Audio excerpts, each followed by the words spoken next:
6-time U.S. Open champion, 2008 doubles world champion, 2-time all-around champion, and 7-time Mosconi Cup member. Just a few of the accomplishments that the current #1 pool player in the United States has achieved. Shane Van Boening turned pro in 2006. He not only has brought home a lot of hardware, but has also gained praise and respect by pool players all over the world. Shane says that comes from a lot of hard work. After competing all these tournaments, I decided that I'm gonna have to work harder for myself and dedicate myself to practice. And to get to where I'm at right now is take about 6 to 8 hours a day, 7 days a week. I work real hard, and dedicate myself, and just wanted to be one of the best pool players in the world. Shane was nicknamed early on in his professional career by his fellow competitors. All of a sudden, I hear people calling, "Oh, there's a kid from South Dakota. He played pretty good." And every time when I walk into a pool room around the country, they don't really know my real name. They just know that I'm known as the South Dakota kid. Van Boening has been playing pool all of his life. Growing up in Rapid City, Shane learned early on that he was destined to be the best. As a child, I used to sit in a baby chair and watch people play pool in the pool room. And I watched my family play pool, and I watched my friend. This kid was so entertaining. Like I say, at 2 years old, he just seemed to know everything that you should be knowing when you're 18. He just immediately picked up by watching. Gary Bloomberg, Shane's grandfather, owned a string of pool halls when Shane was young. Although Shane's love for pool probably started there, it was a gift from his grandfather that seemed to catch his eye. At Christmas time, I bought him this miniature table, and he had all his toys out there, and when he got to the pool table, which was wrapped up, the minute we tore it, he dropped all of his toys. I handed him the cue, put the balls on the table, and incidentally, he made his first shot. And has been making them a lot since, believe me. Shane and his grandfather attended local trade shows where they performed trick shot exhibitions. This is where Gary knew that his grandson was meant to play pool. To me, that was so cute. I bought him a little suit, put the tie on it. He was so proud. He couldn't wait to get up there. People would gather around. He couldn't wait to get to the table and shoot the shots. He just loved it. Almost had to drag him away from the table. Shane's mother, Timmy Bloomberg, was an outstanding pool player herself, dominating the state tournaments with her sister and her mother. The whole family made pool playing a big part of their lives, and Shane was no different. Or was he? When he was just 16 months old, Timmy's friend noticed something about Shane that would change their lives forever. A friend of mine came over, and she asked me where Shane was. And I stomped on the floor, and I yelled his name. And she looked at me and said, "Why did you stomp on the floor?" I said, "I didn't."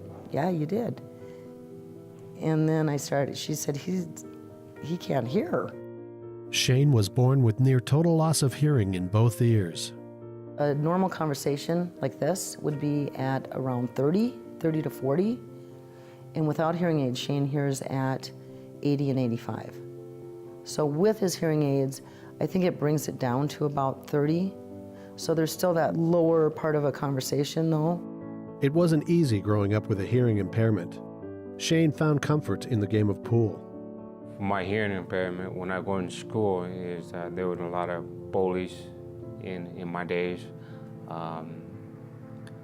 And when I go play pool, it's just a different world for me where I don't have to worry about that. In grade school, the school district wanted Shane to use an FM system to pipe the teacher's audio into Shane's ears.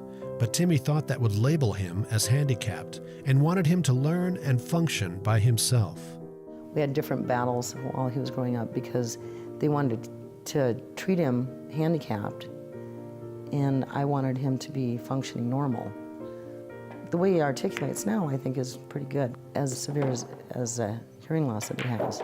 Shane says this helped him learn how to speak and communicate with others. But where he really learned to communicate was at the pool hall. What helped me the most is that when I grew up in the pool room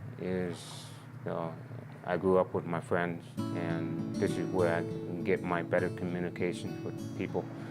Otherwise, most hearing impaired people out there, they don't really speak very well. Some say the hearing impairment is an advantage during a pool match. He's so focused it wouldn't make any difference, really, if he was hearing or if he wasn't.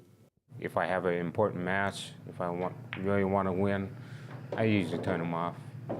And, it's a complete different situation where you don't have to hear any noises or distress. A lot of professional pool players are complaining that I don't hear anything when I'm playing pool, and they do. And a couple years ago, they almost made a rule where, it's not fair. And the last couple years, I leave them on. That way, I don't feel bad for other people. I just try to make it fair for everybody. I think one of the coolest thing I've ever heard him say was when one of his opponents said, well, yeah, you should win. You don't have any outside interferences at all. Or, Shane said, put on earplugs, you'll be just like me.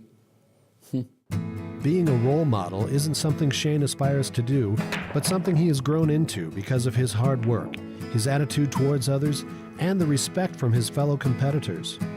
He's also a role model for the hearing impaired, something he looks forward to pursuing into the future.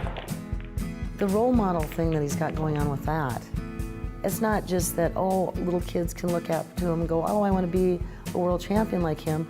How about all the handicapped kids that can look and go, you know what, I don't have to be handicapped. I can actually function normal and do normal things and utilize a disability so that I have more ability in some other area. So Shane's a great role model for things like that.